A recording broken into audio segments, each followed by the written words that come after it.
Good evening class.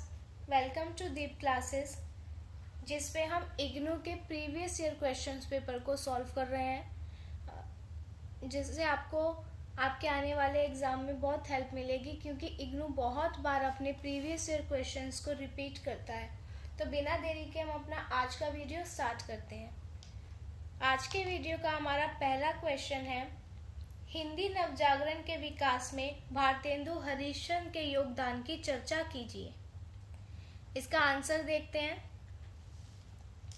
Bharatendu Harishchandra को आधुनिक हिंदी साहित्य का पितामह माना जाता है। इन्होंने क्या किया? इन्होंने हिंदी नवजागरण को एक नई दिशा दी और इसे सामाजिक, राजनीतिक और सांस्कृतिक चेतना से जोड़ दिया। 19वीं शताब्दी में जब भारत अंग्रेजी शासन के अधीन था, तब भारतेंदु ने क्या किया? इन्होंने अपने साहित्य के माध्यम से राष्ट्रीय चेतना को लोगों में जागृत करने का प्रयास किया। इन्होंने हिंदी भाषा को सशक्त बनाया, समाज में सुधार लाए और भारतीय संस्कृति को पुनर्जीवित किया। ये सब कार्य जो है भारतेंदु हरिश्चंद्र ने किए और इनके योगदान को हिंदी नवजागरण के महत्वपूर्ण स्तंभों में गिना जाता है। अब हिंदी नवजागरण में भारतेंदु हरिश्चंद्र के योगदान को हम कुछ पॉइंट्स के माध्यम से जानते हैं। सबसे पहला पॉइंट देखें, हिंदी भाषा और साहित्य का पुनरुत्थान। तो भारतेंदु ने क्या किया? भारतेंदु ने हिंदी को एक सशक्त साहित्यिक भाषा के रूप में स्थापित करने का काम किया। इन्होंने हिंदी को संस्कृत और फारसी के प्रभाव से मुक्त किया और इसे सहज और प्रवाहमान भाषा के रूप में विकसित किया। इनकी रचनाएं अगर हम देखें तो इनकी रचनाओं की भाषा जो है वो सरलता और सहजता को दर्शाती है, जिससे हिंदी क्या हुई? आम जनता तक पहुंच सकी। नेक्स्ट पॉइंट है राष्ट्रीय चेतना और सामाजिक सुधार। भारतेंदु ने क्या किया? इन्होंने अपने साहित्य के माध्यम से ब्रिटिश शासन की जो शोषणकारी नीतियां थी उनका विरोध किया और भारत की जो गरीबी, पराधीनता और सामाजिक कुरीतियां थी, इन्हें अपनी रचनाओं में भारतेंदु ने उजागर किया। इनकी जो रचनाएं हैं वो भारतीय समाज में जागरूकता फैलाने का कार्य करती थी। इनकी एक रचना है भारत दुर्दशा। इसमें क्या किया? इन्होंने ब्रिटिश शासन की नीतियों की आलोचना की और ये जो भारत दुर्दशा है ये भारतेंदु हरिश्चंद्र का एक नाटक है। इसका थर्ड पॉइंट है नाटक और पत्रकारिता में योगदान। भारतेंदु हरिश्चंद्र ने हिंदी नाटक को एक नई ऊंचाई प्रदान की। इन्होंने बहुत से प्रसिद्ध नाटकों की रचना की, जैसे अंधेर नगरी, भारत दुर्दशा। ये जो नाटक है ये सामाजिक और राजनीतिक चेतना को जागृत करने वाले नाटक थे। इन्होंने हरिश्चंद्र चंद्रिका, बाला बोधिनी और कविवचन सुधा जैसी पत्रिकाओं का संपादन भी किया, जिससे क्या हुआ? जिससे हिंदी पत्रकारिता को बहुत मजबूती प्रदान हुई। तो इन्होंने क्या किया? नाटक लिखे कई सारे और इन्होंने पत्रिकाओं का भी संपादन किया। नेक्स्ट पॉइंट है भारतेंदु मंडली और साहित्यिक आलोचना। इन्होंने साहित्य मंडली का गठन किया था, जिसमें कौन कौन था? बद्री नारायण चौधरी प्रेमगन, पंडित प्रताप नारायण मिश्र और बालकृष्ण भट्ट जैसे लेखक इसमें शामिल थे। इस मंडली ने हिंदी साहित्य को समृद्ध किया और नवजागरण को जो है गति प्रदान की। फिफ्थ पॉइंट है खड़ी बोली हिंदी का प्रचार। भारतेंदु ने क्या किया? ब्रज भाषा के साथ साथ खड़ी बोली हिंदी को भी अपनाया था। तो इन्होंने साहित्य में और संवाद की भाषा में खड़ी बोली को शामिल किया। इससे हिंदी भाषा को एक नई पहचान मिली और जो हिंदी भाषा थी वो जन साधारण की भाषा बनी। नेक्स्ट पॉइंट है भारतीय संस्कृति और परंपरा का संरक्षण। भारतेंदु ने अपनी रचनाओं के माध्यम से क्या किया? भारत की जो संस्कृति थी और उसकी परंपराएं थी उनको संरक्षण प्रदान किया। इन्होंने भारतीय मूल्यों को पुनर्स्थापित करने का प्रयास किया और साथ ही जो पश्चिमी प्रभाव के प्रति लोगों को जो है सचेत किया। और इनकी जो रचनाएं हैं वो भारतीय समाज की वास्तविकता को दर्शाती थी। निष्कर्ष देखें हम इसका, तो भारतेंदु हरिश्चंद्र ने क्या किया? हिंदी नवजागरण को एक सशक्त आधार प्रदान किया था। इन्होंने साहित्य, पत्रकारिता, नाटक और सामाजिक सुधार, इन सभी के माध्यम से क्या किया, इन्होंने हिंदी भाषा और भारतीय समाज को एक नई दिशा प्रदान कर दी। इनके योगदान को जो है हिंदी साहित्य में बहुत महत्वपूर्ण युग के रूप में देखा जाता है और हिंदी भाषा को जन साधारण तक पहुंचाने और इसे राष्ट्रीय चेतना से जोड़ने का जो काम है वो भारतेंदु हरिश्चंद्र के द्वारा किया गया। तो ये इनका हिंदी साहित्य के प्रति अपना एक अतुलनीय योगदान है। नेक्स्ट क्वेश्चन है हमारा, राष्ट्रीय नवजागरण की अभिव्यक्ति मैथिली शरण गुप्त के काव्य में किस प्रकार से हुई, स्पष्ट कीजिए। प्रस्तावना देखें। मैथिली शरण गुप्त को हिंदी साहित्य के द्विवेदी युग का प्रमुख कवि माना जाता है। तो ये मैथिली शरण गुप्त किस में आते हैं, द्विवेदी युग में आते हैं। इन्होंने राष्ट्रीय कवि की उपाधि प्रदान की क्योंकि इनके काव्य में राष्ट्रीय चेतना, समाज सुधार और सांस्कृतिक जागरण की भावना हमें देखने को मिलती है। इसीलिए मैथिली शरण गुप्त को जो है राष्ट्रीय कवि की उपाधि प्रदान की गई थी।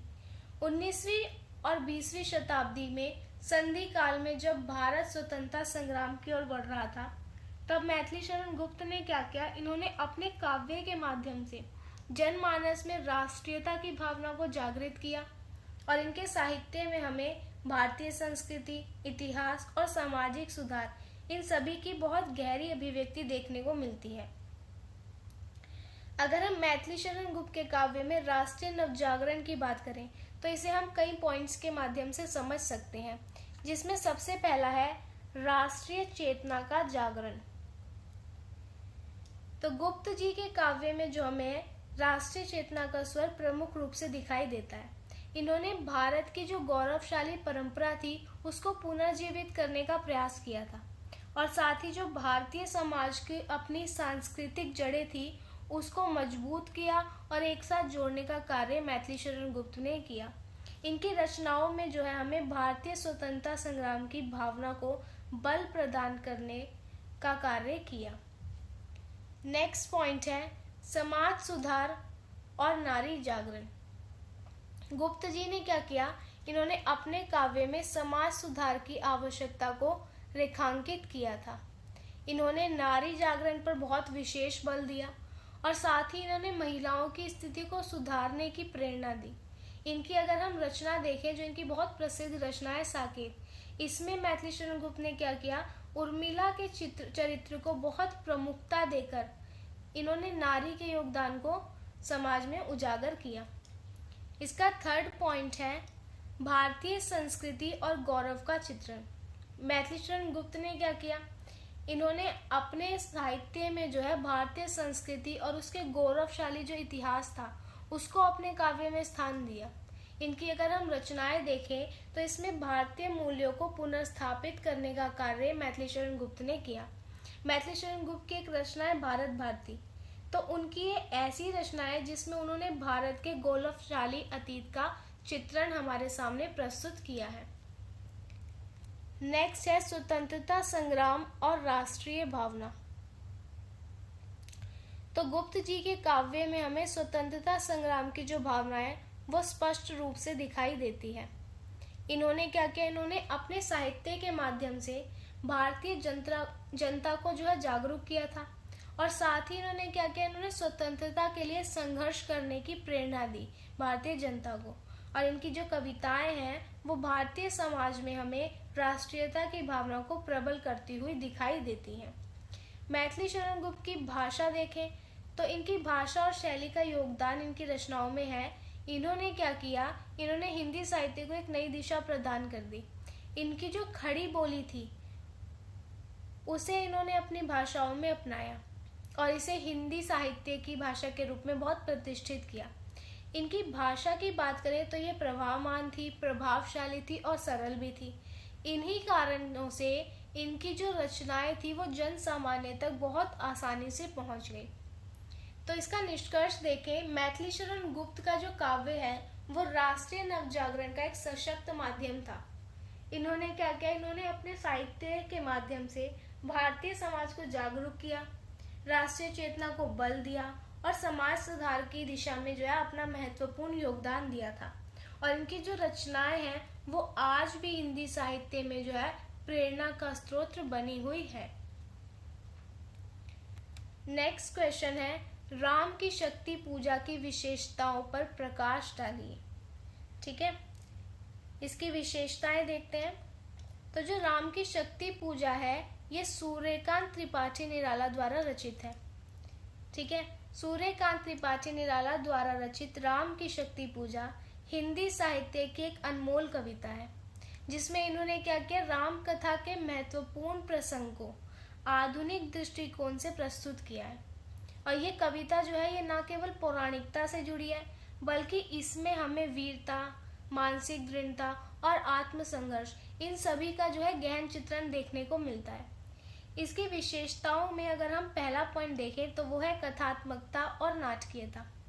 तो इस कविता में एक सजीव कथा शैली का प्रयोग किया गया है, जिससे जो घटनाएं हैं वो ना सिर्फ रोचक लगती है बल्कि एक अत्यंत नाटकीय बन जाती है। कविता का जो प्रारंभ है वो हमें राम के संशय और आत्मसंघर्ष से होता हुआ दिखाया गया है, और यही धीरे धीरे चरम पर पहुंचता है और अंत में क्या होता है, उनकी विजय का मार्ग प्रशस्त होता हुआ हमें दिखाई देता है। सेकंड पॉइंट है छंद और भाषा। तो निराला ने क्या किया, निराला ने इस कविता में अपने स्वरचित छंद शक्ति पूजा का प्रयोग किया है, जो एक लयबद्ध और प्रभावशाली शैली हमें प्रदान करता है। अगर इसकी भाषा देखें तो इसकी भाषा संस्कृतनिष्ठ हिंदी है, जो कि कविता को गंभीरता और शक्ति प्रदान करती है। इसके अतिरिक्त कविता की जो भाषा है वो प्रभावमयी है और ओजपूर्ण है, जो इसे अत्यंत प्रभावशाली बनाती है। तीसरा पॉइंट है रस और अलंकार। निराला ने इस कविता में जो है वीर रस की प्रधानता रखी है, जो कि राम के संघर्ष, उसकी शक्ति की उपासना और अंततः जब वो विजय हो जाता है उसकी भावना को वीर रस में प्रकट किया है। इसके साथ साथ निराला ने न केवल वीर रस का प्रयोग किया बल्कि करुण रस और श्रृंगार रस, इनका प्रयोग भी हमें राम की शक्ति पूजा में देखने को मिलता है। और अगर हम काव्यगत अलंकारों की बात करें तो निराला ने इसमें अतिशयोक्ति, यमक, रूपक, उपमा और अनुप्रास, इन सभी अलंकारों का प्रयोग बहुत प्रभावशाली ढंग से किया है, जिससे क्या हुआ, जिससे इनकी कविता को एक सौंदर्य शक्ति प्रदान हो जाती है। नेक्स्ट पॉइंट है मनोवैज्ञानिकता और युगीन चेतना। तो निराला ने क्या किया, निराला ने राम के संशय और आत्मसंघर्ष को बहुत मनोवैज्ञानिक ढंग से हमारे सामने प्रस्तुत किया। राम के भीतर जो शक्ति उपासना करने का भाव है और उनके संकल्प का जो दृढ़ होना है वो मानसिक दृढ़ता को दर्शाता है। साथ ही इस कविता में उस समय की सामाजिक और राजनीतिक परिस्थितियों को भी हमारे सामने प्रतिबिंबित किया गया है। नेक्स्ट पॉइंट है प्रतीकात्मकता। तो इस कविता में जो है राम की शक्ति पूजा जो थी वो केवल धार्मिक अनुष्ठान नहीं थी, बल्कि क्या था, उनके संघर्ष, आत्मबोध और आत्मशक्ति का प्रतीक भी जो थी वो शक्ति की पूजा थी। तो राम द्वारा जो शक्ति की आराधना है वो हमें यह दर्शाती है कि किसी भी संघर्ष में मानसिक और आध्यात्मिक शक्ति होना बहुत आवश्यक है। और ये जो प्रतीकात्मकता है ये ही इस कविता को गहन साहित्यिक रचना बना देती है। इसका छठा पॉइंट है ऐतिहासिक और साहित्यिक संदर्भ। तो इस कविता में जो वाल्मीकि रामायण है और तुलसीदास के रामचरित है उनसे अधिक बंगाली कवि कृतिवास की रामायण का प्रभाव हमें देखने को मिलता है। हालांकि निराला ने क्या किया, इसे आधुनिक दृष्टिकोण से प्रस्तुत किया है, लेकिन फिर भी क्या हुआ, ये केवल पौराणिक कथा न रहकर एक गंभीर साहित्यिक कृति बन जाती है। अगर हम इसके निष्कर्ष की बात करें तो राम की शक्ति पूजा जो है वो हिंदी साहित्य की एक कालजयी रचना है, जो केवल धार्मिक आख्यान नहीं है बल्कि आत्मसंघर्ष और मानसिक दृढ़ता का भी सशक्त चित्रण हमारे सामने प्रस्तुत करती है। निराला ने क्या किया, निराला ने राम के संशय, उसके संकल्प और शक्ति पूजा को प्रतीकात्मक रूप में अपने पाठकों के सामने उकेरा है, जिससे ये कविता जो है सामाजिक और आध्यात्मिक संदर्भों में बहुत महत्वपूर्ण बन जाती है। इसके साथ ही निराला ने इसमें वीर रस की प्रधानता दिखाई है, इसकी भाषा को ओजपूर्ण बनाया है और इसमें अत्यंत उत्कृष्ट अलंकारों का प्रयोग भी किया है, जिससे जो है ये बहुत प्रभावशाली बन जाती है। और ये जो कविता है ये केवल पौराणिकता को आधुनिक दृष्टिकोण से नहीं दिखाती, बल्कि इसमें क्या किया गया है, व्यक्ति के भीतर आत्मशक्ति को जागरण करने का जो है संदेश भी दिया गया है, जो इसे हिंदी साहित्य की एक अमूल्य धरोहर बनाती है। नेक्स्ट क्वेश्चन है, जयशंकर प्रसाद की कविताओं में अभिव्यक्त राष्ट्रीय सांस्कृतिक चेतना को उद्घाटित कीजिए। जयशंकर प्रसाद की बात करें तो जो जयशंकर प्रसाद है ये छायावादी युग के प्रमुख कवि हैं। इनकी रचनाओं में हमें राष्ट्रीयता और सांस्कृतिक चेतना इन दोनों का ही प्रभाव देखने को मिल जाता है। और इनकी कविताओं की बात करें तो इसमें भारतीय संस्कृति, इतिहास और राष्ट्र प्रेम इन सभी को अभिव्यक्त किया गया है। प्रसाद ने क्या किया, इन्होंने अपने साहित्य के माध्यम से भारतीय समाज की जो गौरवशाली परंपरा है उसको जागरूकता के साथ हमारे सामने प्रस्तुत किया है, और साथ ही इन्होंने राष्ट्रीय चेतना को भी एक नई दिशा प्रदान की है। ठीक है, तो इनकी जो राष्ट्रीय सांस्कृतिक चेतना है उसको हम एक एक करके समझते हैं। सबसे पहले है राष्ट्रीय चेतना का स्वरूप। तो जयशंकर प्रसाद की कविताओं में जो राष्ट्रीय चेतना है वो केवल राजनीतिक स्वतंत्रता तक सीमित नहीं रही, बल्कि उसने क्या किया, भारतीय समाज के नैतिक, आध्यात्मिक और सांस्कृतिक उत्थान की ओर भी अपने आप को लक्षित किया। इनकी कविताओं में हमें क्या है, भारतीय सभ्यता के गौरवशाली अतीत और सांस्कृतिक धरोहर को भी जागरूकता के साथ प्रस्तुत किया गया है। एक एक करके समझते हैं। भारतीय संस्कृति और गौरव। प्रसाद जी की कविताओं में भारतीय संस्कृति के प्रति गहरा प्रेम प्रकट होता है। इनकी प्रसिद्ध कविता एक हिमाद्री तुंग श्रृंग से। इसमें क्या किया, इसमें हिमालय को जो है भारतीय राष्ट्रीयता का प्रतीक मानकर प्रस्तुत किया गया है, और इसके माध्यम से उन्होंने भारतीय समाज में महानता और उसकी अधिक शक्ति को दर्शाया है। दूसरा पॉइंट है ऐतिहासिक चेतना। तो जयशंकर प्रसाद ने क्या किया, भारतीय इतिहास के जो महान चरित्र थे और उनकी घटनाएं थी उनको अपने कविताओं में शामिल कर लिया। इनकी जो कविताएं थी उसमें प्राचीन भारत की जो गौरवशाली परंपराएं और संघर्ष थी उनका चित्रण हमें देखने को मिल जाता है। इन्होंने जो भारत समाज को उसकी जड़ों से जोड़ने का प्रयास किया है ना, और ये संदेश दिया है कि राष्ट्र की जो सच्ची शक्ति है वो उसके इतिहास और उसकी संस्कृति में ही निहित होती है। अब हम देखते हैं जयशंकर प्रसाद की सांस्कृतिक चेतना का स्वरूप। तो जयशंकर प्रसाद की कविताओं में जो है सांस्कृतिक चेतना भी विशेष रूप से अपना स्थान रखती है, जैसे ही राष्ट्रीय चेतना अपना स्थान रखती है।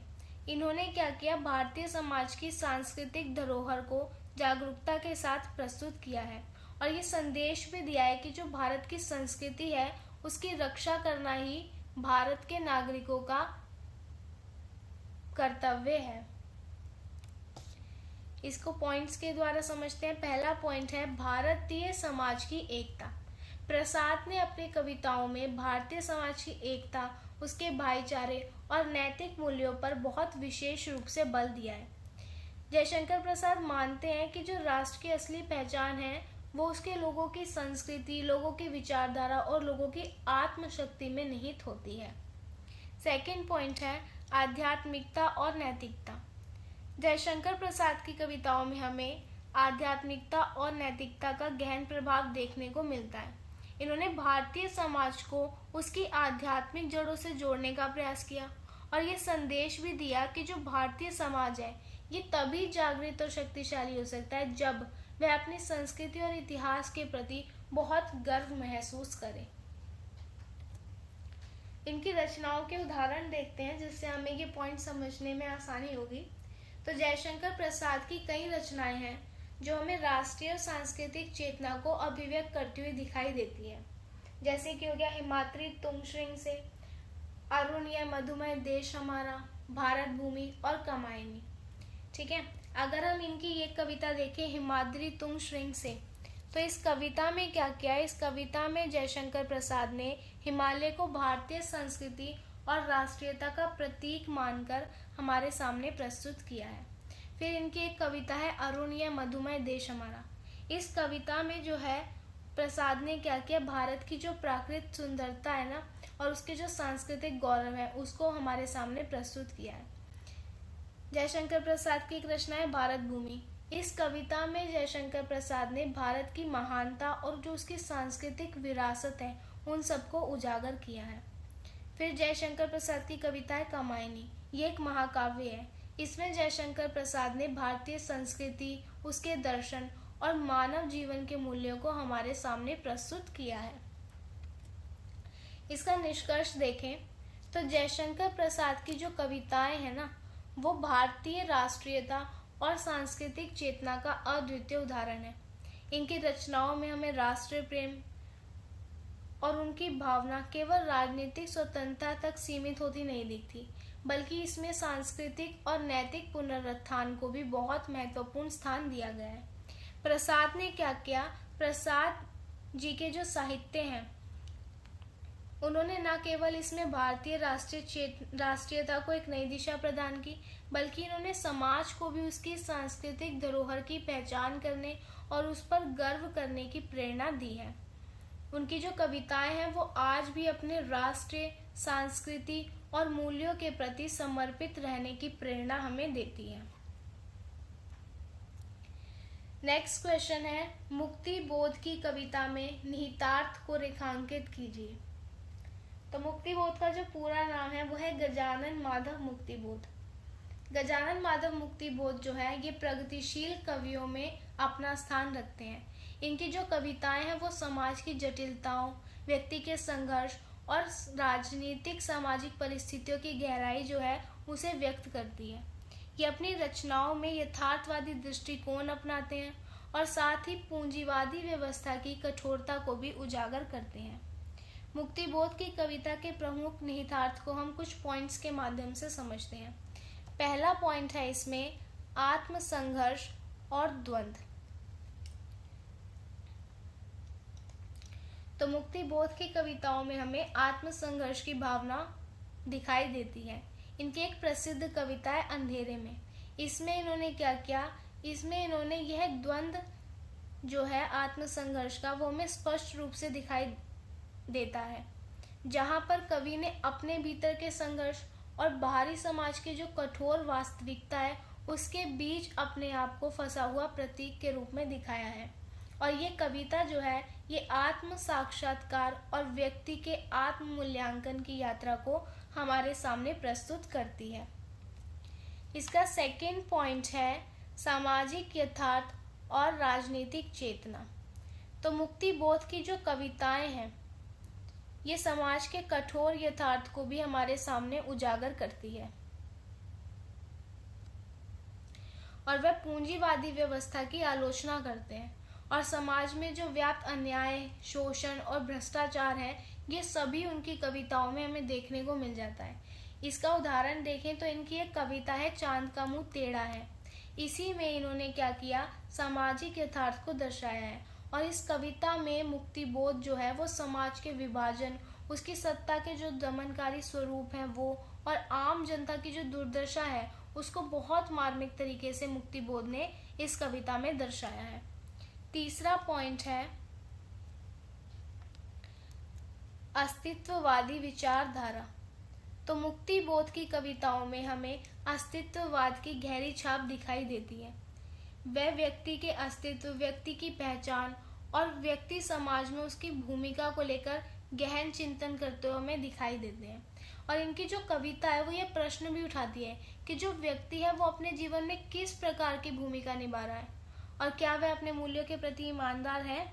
ये हमें मुक्ति बोध की कविताओं में देखने को मिलता है। इसका फोर्थ पॉइंट है बौद्धिकता और विचारधारा। तो मुक्ति बोध की जो कविताएं हैं वो केवल भावात्मक नहीं है, बल्कि ये भावात्मकता के साथ साथ जो है वो बौद्धिक स्तर पर भी बहुत समृद्ध हमें दिखाई देती है। मुक्ति बोध क्या करते हैं, वह विचारधारा के स्तर पर समाज की जो संरचना है, सत्ता के चरित्र हैं और व्यक्ति की जो भूमिका है इसकी गहराई को भी विश्लेषित करते हैं। इनकी एक कविता है एक साहित्यिक की डायरी। ठीक है, ये जो है ये इनकी बौद्धिकता को दर्शाती है। इस कविता में मुक्ति बोध ने साहित्य और समाज के जो आपसी संबंध है उनका विश्लेषण किया है, और ये विचार भी किया है कि जो साहित्यकार है इसका मुख्य दायित्व क्या होना चाहिए। इसका 5वां पॉइंट है प्रतीकात्मकता और बिंबात्मकता। तो मुक्ति बोध की कविताओं में हमें प्रतीकों और बिंबों का अत्यंत प्रभावशाली प्रयोग देखने को मिल जाता है। ये क्या करते हैं, अपनी कविताओं में जटिल प्रतीकों का उपयोग करते हैं, जिससे क्या होता है, इनकी जो विचारधारा है उसकी गहराई हमें देखने को मिल जाती है।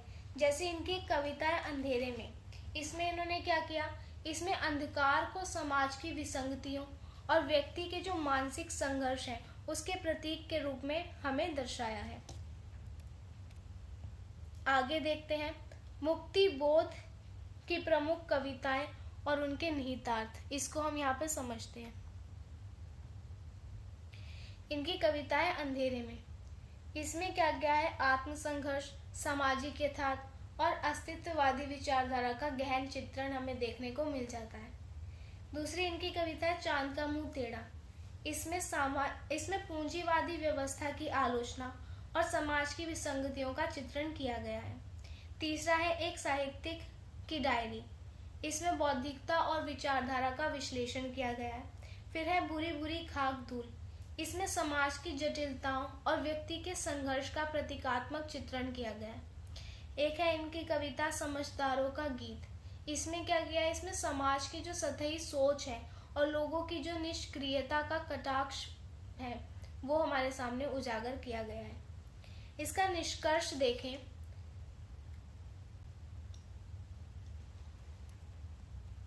तो मुक्ति बोध की जो कविताएं हैं वो केवल साहित्यिक सौंदर्य तक सीमित नहीं है, बल्कि क्या किया गया है, बल्कि वे समाज की वास्तविकताओं को उद्घाटित करती हैं, और इनकी जो रचनाएं हैं वो हमें आत्मसंघर्ष, सामाजिक यथार्थ और राजनीतिक चेतना को गहराई से व्यक्त करती हुई दिखाई देती हैं।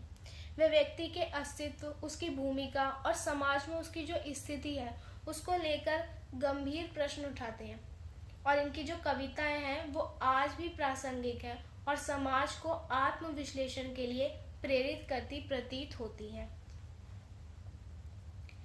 नेक्स्ट क्वेश्चन है अज्ञेय के काव्य शिल्प की विवेचना कीजिए। अज्ञेय का पूरा नाम है सच्चिदानंद हीरानंद वात्स्यायन, और ये हिंदी साहित्य के प्रमुख कवियों में से एक माने जाते हैं, जिनका जो काव्य सौंदर्य है वो बहुत विशिष्ट और गहन है। और अगर हम इनके काव्यों की बात करें तो इनके काव्यों में हमें आत्मचेतना की गहरी अभिव्यक्ति, आधुनिकता और प्रयोगवाद ये सब देखने को मिलता है। तो अज्ञेय के काव्य की शिल्पगत विशेषताओं को एक एक करके जानते हैं। पहला है भाषा एवं शैली। ठीक है, तो अज्ञेय की जो भाषा है वो अत्यंत गंभीर, संयत और लयबद्ध है। इन्होंने क्या किया, इन्होंने हिंदी कविता को एक नया स्वर प्रदान किया जो कि पारंपरिक शैली जो चली आ रही थी उससे बहुत भिन्न था। इनकी कविता में हमें प्रतीक, बिंब और सांकेतिक भाषा इन सभी का प्रयोग देखने को मिल जाता है। ये क्या करते थे, ये भाषा की वास्तविकता और अभिव्यक्ति की गहनता को अपनी रचनाओं में बहुत विशेष महत्व देते थे। सेकंड पॉइंट है प्रतीकवाद और बिंबात्मकता। अज्ञेय की जो कविताएं हैं उसमें प्रकृति, मानवीय संवेदनाएं और जीवन के जो गुण संदर्भ है इसको विशेष रूप से हमारे सामने प्रतीकों के माध्यम से प्रस्तुत किया गया है। इनकी कविता में हमें जल, वायु, आकाश, दीप, अंधकार, प्रकाश इस तरह के जो है गहरे सांकेतिक अर्थ देखने को मिल जाते हैं। इनकी एक प्रसिद्ध रचना है नदी के द्वीप। इसमें जो है इन्होंने प्रतीकों का अद्भुत उदाहरण हमारे सामने प्रस्तुत किया है। तीसरा पॉइंट है आत्मचेतना एवं व्यक्तिवादी दृष्टिकोण।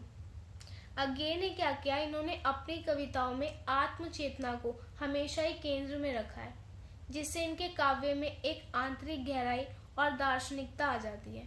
और इनकी जो कविताएं हैं वो व्यक्ति के आत्मसंघर्ष, मानसिक द्वंद्व और अस्तित्वगत प्रश्नों को उजागर करती दिखाई देती हैं। फोर्थ पॉइंट है प्रयोगवाद एवं नवीन प्रयोग। अज्ञेय को हिंदी साहित्य में प्रयोगवाद के अग्रणी कवियों में एक विशेष स्थान दिया जाता है। इन्होंने परंपरागत शिल्प को तोड़कर कविता में क्या क्या नए तरीके अपनाए, उसमें मुक्त छंद का प्रयोग किया और भाषा की लचीली प्रवृत्ति और कथ्य की विविधता जो है इन्होंने शामिल की। फिफ्थ पॉइंट है दार्शनिक एवं वैचारिक प्रवृत्तियाँ। अज्ञे की कविता में हमें दार्शनिकता की गहरी छाप देखने को मिलती है। वे क्या करते हैं, वे जीवन, मृत्यु, प्रेम, अस्तित्व और मानव, इन सब का जो है चेतना पर गहन चिंतन प्रस्तुत करते हैं और इनकी कविताओं में हमें विचारों की गहराई और अनुभूति का अद्भुत समन्वय देखने को मिलता है। छठा पॉइंट है प्रकृति चित्रण एवं सौंदर्य बोध। तो अज्ञे ने क्या किया, जो अज्ञे की कविताएं थी उसमें प्रकृति का व्यापक चित्रण दर्शाया है, लेकिन ये केवल बाह्य प्रकृति का चित्रण नहीं करते, बल्कि ये मानसिक और आत्मिक स्तर पर भी प्रकृति का उपयोग करते हुए हमें दिखाई देते हैं और इनकी कविताओं में प्रकृति और मानवीय संवेदनाओं का हमें गहन संबंध देखने को मिलता है। आगे देखें, अज्ञे की जो काव्य शिल्प में गहनता, प्रतीकात्मा और आत्मचेतना की विशिष्ट अभिव्यक्ति हमें देखने को मिलती है।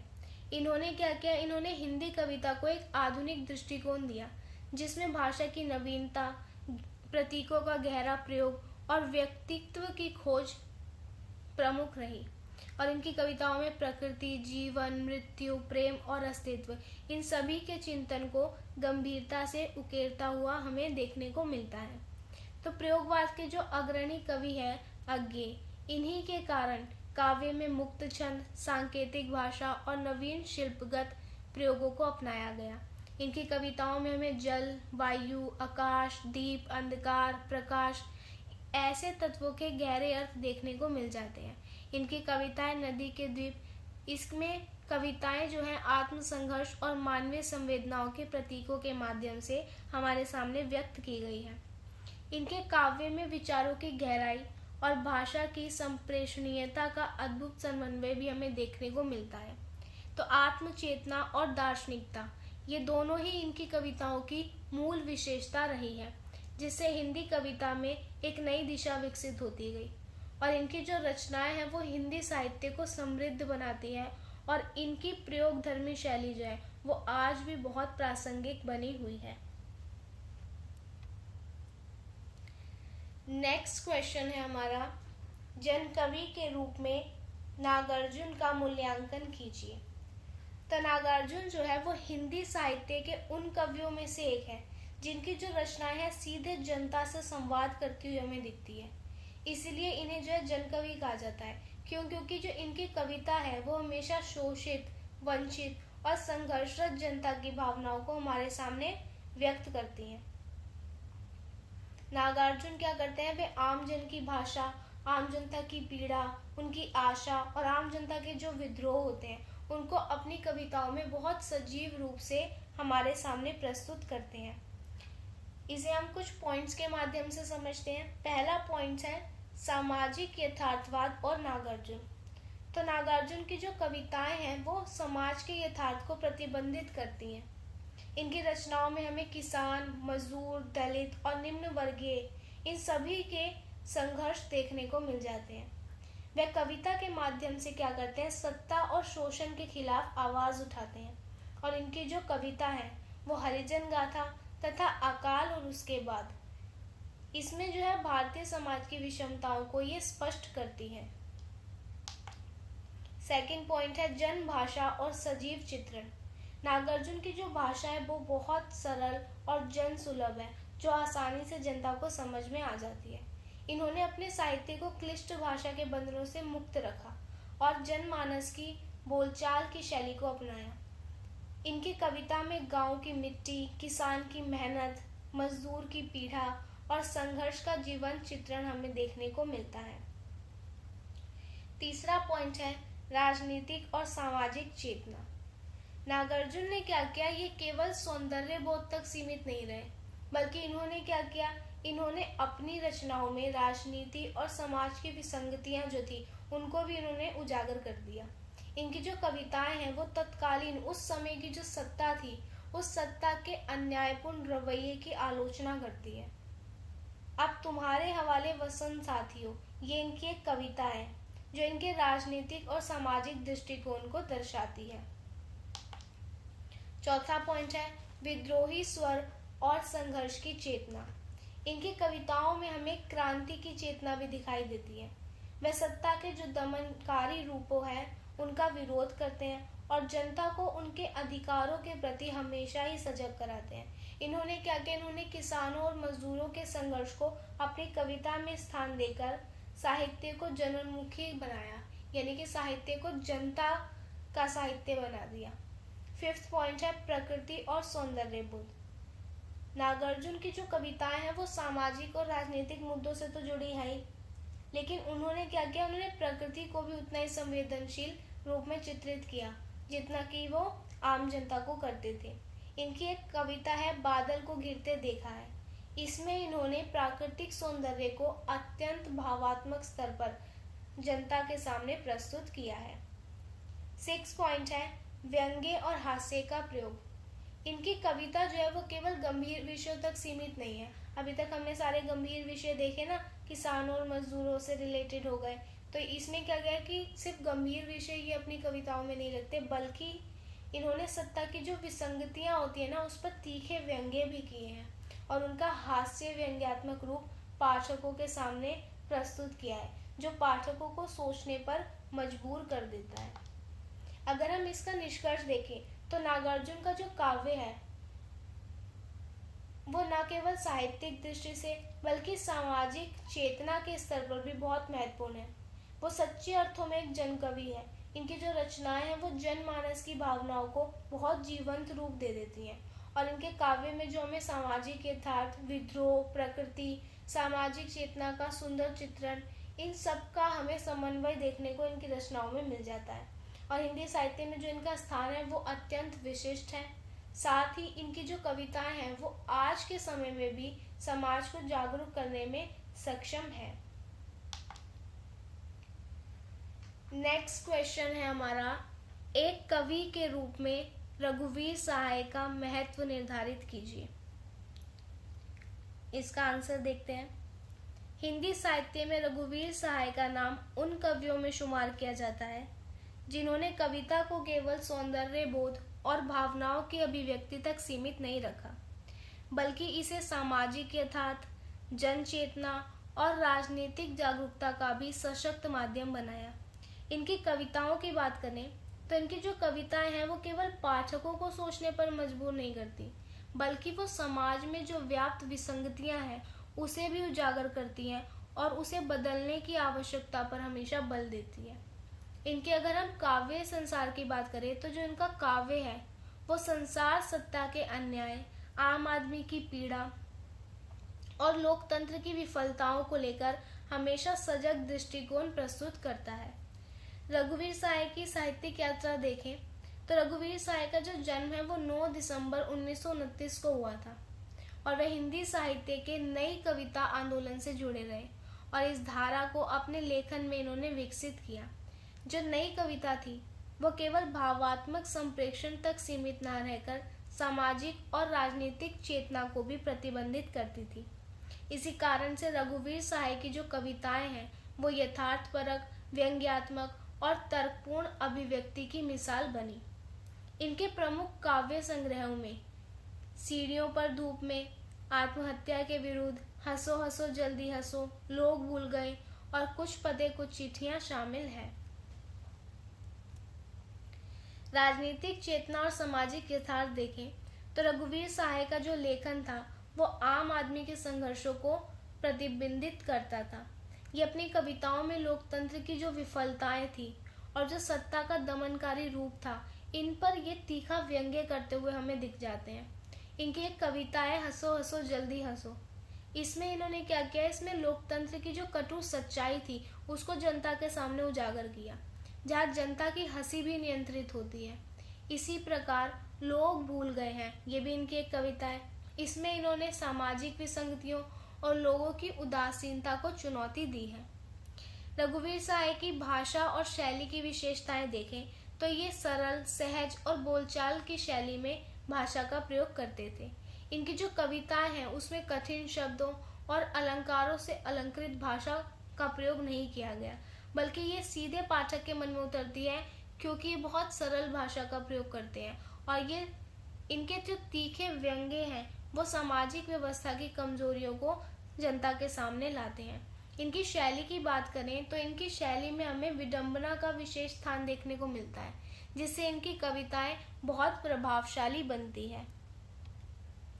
रघुवीर सहाय की कविताओं में प्रासंगिकता की बात करें तो इसकी कविता जो है वो आज भी प्रासंगिक है, क्योंकि वह सत्ता और समाज की उन विसंगतियों को उजागर करती है जो आज के समय में भी हमारे जीवन का हिस्सा है। इनकी जो कविताएं हैं वो पाठक को निष्क्रिय स्वीकृति से बाहर निकालकर सामाजिक बदलाव की ओर प्रेरित करती हैं। निष्कर्ष देखें तो रघुवीर सहाय हिंदी साहित्य के ऐसे कवि हैं जिनकी रचनाएं जो है वो समाज की वास्तविकता को प्रतिबिंबित करती है।